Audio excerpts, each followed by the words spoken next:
CEO slipped a key under his door. My place or yours.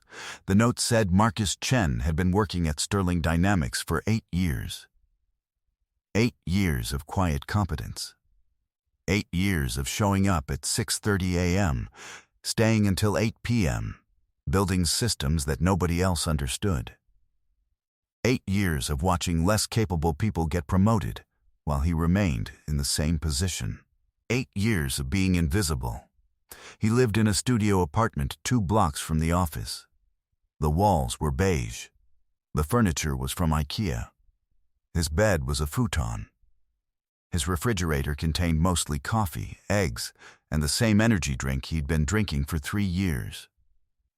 This was the life of someone who'd poured everything into their job and received nothing back but a paycheck. Victoria Sterling owned Sterling Dynamics. She'd inherited it from her father, a man who'd actually built something. Victoria spent her days in the corner office on the 47th floor, making decisions based on advice from people who'd never written a line of code, never solved a production crisis at 3 a.m., never understood the actual mechanics of the empire they were steering. She was beautiful in the way rich women are, not from anything she did, but from what her family's money could buy. Perfect hair, perfect clothes, perfect smile that never quite reached her eyes. Their worlds had collided exactly 3 weeks ago. The company's flagship platform was crashing, not glitching. Crashing, the entire operation was losing $100,000 per minute. The executive team was in panic. Victoria stormed into the technical department, something she'd never done before, and demanded to know who could fix it. Marcus was the only one there. He always was. Saturday at 2 a.m., when the real problems needed solving, the ambitious people who talked about long hours had gone home. Marcus was sitting at his terminal, already halfway through the diagnosis. "Can you fix this?" Victoria asked, standing in the doorway in a silk blouse and heels despite the hour. "I'm working on it," he said, not looking up. "How long? I don't know yet. Maybe an hour. Maybe 4. She stood there. He felt her watching him work. Most executives would have left, gone back to their comfortable beds, assuming the problem was being handled. Victoria stayed. She watched him navigate through layers of code, watched him identify the corruption, watched him write patches with fingers that moved so fast they blurred. At 4:47 a.m., the platform came back online. "What's your name?" she asked. "Marcus Chen." "How much do you make?" He told her his salary. She winced like he told her something painful. "Come to my office Monday," she said. "We need to talk." He thought he was getting fired. Nobody who made what he made got called to the 47th floor without getting fired. But on Monday, she offered him a massive promotion. Director of Infrastructure. A salary increase of 40%. And something else. An office on the 46th floor, one below hers. Close, the rumor mill exploded. Everyone whispered about it. The invisible guy from the technical floor who was suddenly in the C-suite circle. Some people said he must be sleeping with her. Others said he was an infiltrator, someone she was setting up to take a fall. The truth was simpler and more complicated. Victoria Sterling had never met someone who could make her feel like she wasn't the smartest person in the room. And Marcus Chen, after 8 years of invisibility, had finally met someone who could see him. They worked together constantly, 14-hour days. She'd call him into her office and they'd argue about infrastructure investment. She'd challenge him and he'd push back. These conversations electrified both of them. They were finally being seen. The touching started small, her hand on his shoulder when he explained something. Him bringing her coffee exactly how she liked it without being told. A moment when they both reached for the same file and their hands touched and neither pulled away immediately. 3 weeks of this. Building, intensifying, he found the key under his apartment door on a Thursday evening. It was gold, expensive looking, no tag, just the key. He picked it up, confused, and found a note in Victoria's handwriting. My place or yours? Your choice. I'm done waiting. 9 p.m. His heart stopped. Literally stopped. He had to sit down on the floor of his apartment, holding this key, reading these words 4 times to make sure they were real. This was going to change everything. If anyone found out about Victoria Sterling and the guy from the technical floor, it would destroy them both. Her board would crucify her for impropriety. His career would be over because people would assume he'd slept his way up. Everything he'd worked for would vanish. He looked at the time. 6:47 p.m. 2 hours and 13 minutes. He called her. She answered on the first ring like she was waiting. Did you get it? She asked. Victoria, we can't. Do you understand what people will say? I don't care what people say anymore, she said. Do you? I care about your company, your reputation. My company is fine, she said. My reputation is my problem. And I've spent 35 years doing what I was supposed to do. Saying the right things, dating the right people.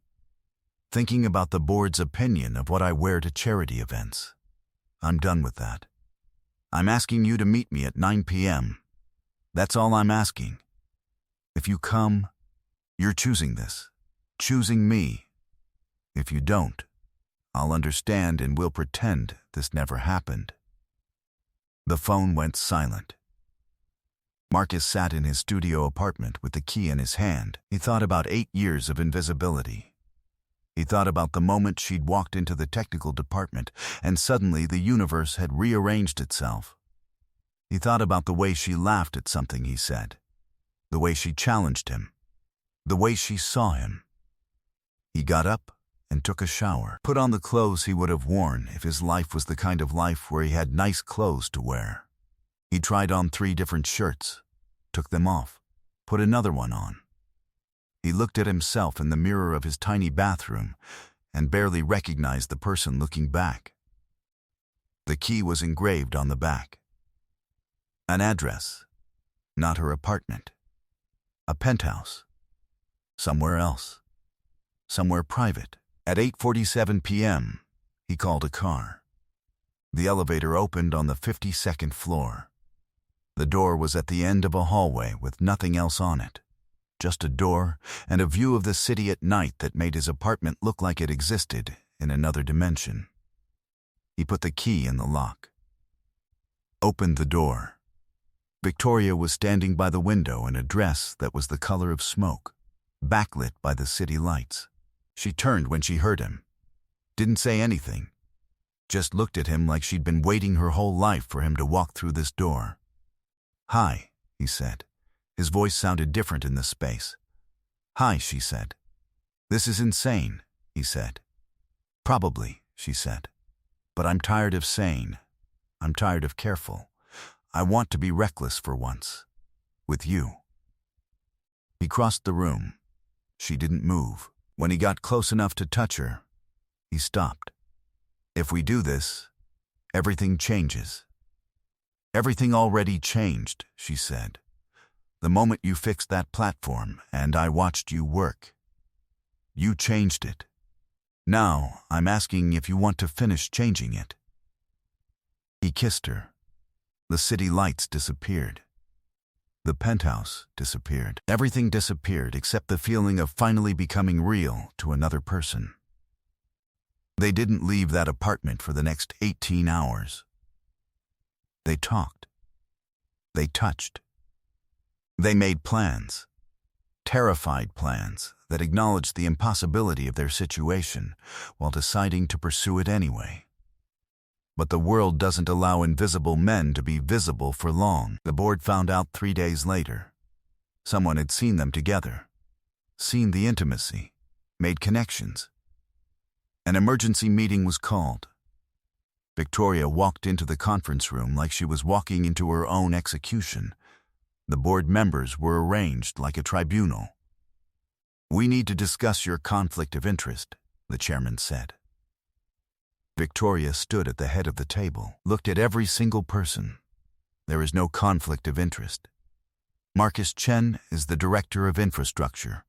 I am the CEO. Our personal relationship doesn't compromise either position." "But it looks bad," someone said. "For the company." "I don't care how it looks," Victoria said. "I care how it feels. And it feels like the first honest thing I've done in my entire life." The board wanted to force her to choose. Her company or Marcus. Separate roles. Move him to a different company. Something that made it impossible.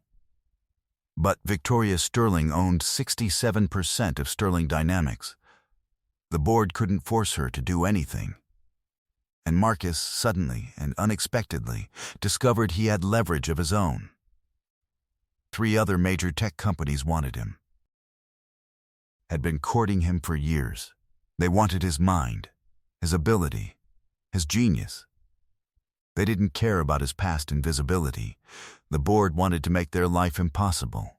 Instead, they made a choice impossible for the board. "Here's what's going to happen," Victoria said. "Either I keep running this company with Marcus as my director of infrastructure, and you accept that we're together, or I walk out of here right now, take Marcus with me, and every system this company depends on walks out with us. You have 30 seconds to decide." 28 seconds later, the board unanimously voted to approve the arrangement. But the public gossip was far from over. The news leaked to industry outlets. Sterling Dynamics CEO dating her own director. The stock price fluctuated. Some investors called it a scandal. Others said it was proof that Victoria Sterling was finally thinking like a human being instead of an automaton. What nobody expected was what happened next. Victoria went public with it. Not in a defensive way. In a way that changed the narrative completely. She went on a major business podcast and talked about the moment she'd been sitting in her office, making decisions she didn't understand, feeling empty despite having everything. She talked about watching Marcus work at 4 a.m. and realizing that genius looked different than she'd been taught to recognize it. She talked about deciding that her company was more important than her reputation, but that actually, her company was only worth preserving if it was the kind of place where people could be honest about who they were and who they loved. The narrative shifted. Suddenly, it wasn't a scandal. It was a love story. It was proof that Sterling Dynamics was a company that valued talent regardless of background.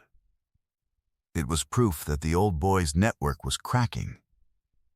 Stock price went up. 3 months later, Victoria promoted Marcus to Chief Technology Officer. The board approved it without discussion. The media celebrated it. He was suddenly not invisible. He was the guy who'd rebuilt infrastructure at one of the most important tech companies in the world, and then gotten with the CEO, and nobody could say it was unfair, because it was completely fair. But more importantly, in the quiet moments, the ones that mattered most, Marcus and Victoria had built something real. She'd stepped out of the world she was supposed to occupy. He'd stepped out of the darkness he'd been existing in. And somewhere in the middle, they'd found each other. The penthouse became their place.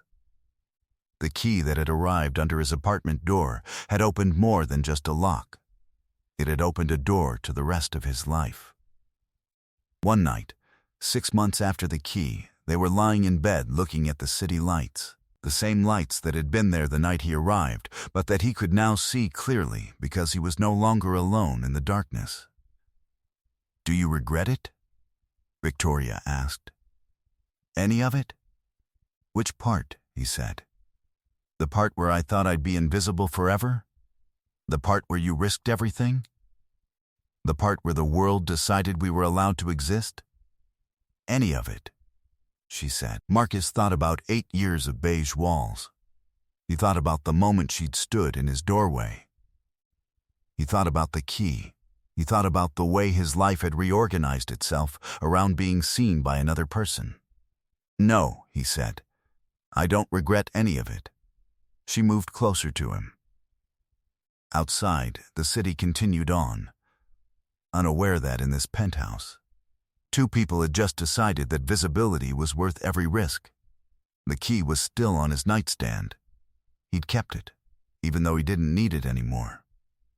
It was a reminder that sometimes the doors that change your life aren't the ones you expect. Sometimes they come under a door you walk through every day, and you have to choose whether to open them. He'd chosen to open it, and everything after was the life he was finally allowed to live. The end.